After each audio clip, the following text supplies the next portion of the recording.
Outspoken civil rights activist Reverend Al Sharpton was in Charleston tonight, sat down with the president of the Citadel to talk about some controversial photos of students that hit the internet last week. The photos show Citadel cadets with pillowcases over their heads, and many say they resemble members of the Ku Klux Klan. News 2's Matt Alba joins us in the studio with new details about the Citadel's investigation. Matt, what have you found out? Well, guys, last week, local members of Al Sharpton's organization, the National Action Network, said the Citadel president should step down because of these photos. But tonight, Sharpton and his organization took that back, and they're no longer asking for him to resign. Instead, they want the Confederate flag in the Citadel Chapel taken down and say they're working with the college's president to make that happen.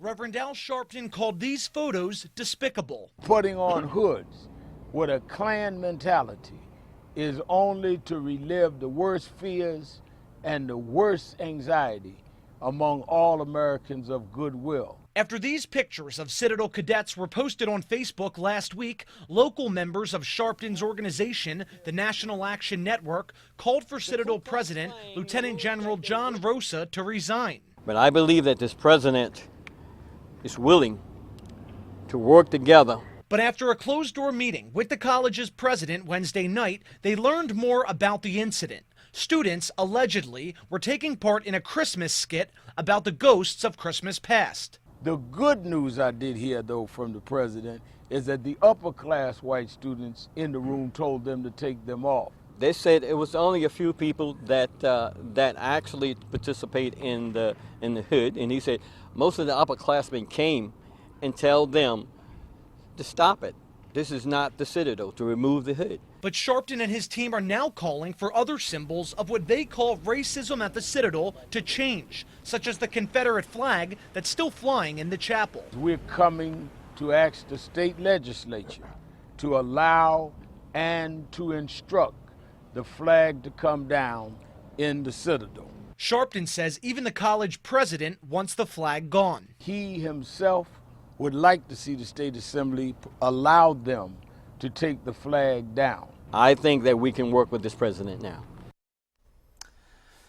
But after Sharpton left the Citadel, he went over to the nearby Marriott on Lockwood Drive and was the keynote speaker at a dinner for the Conference of National Black Churches. Sharpton said in light of the Citadel incident, they will come together to ensure the dignity and respect each citizen is deserved, regardless of race, creed, or gender. I'll have more on the Citadel cadet investigation in the coming days. Live in the studio, I'm Matt Alba for News 2.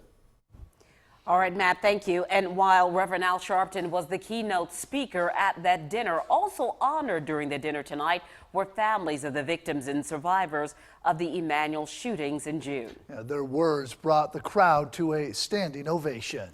Felicia Sanders, mother of Tywanza Sanders, and Polly Shepard were both honored. Tywanza was one of the 9 victims killed during the Emanuel AME shootings in June. Mrs. Shepard is a survivor.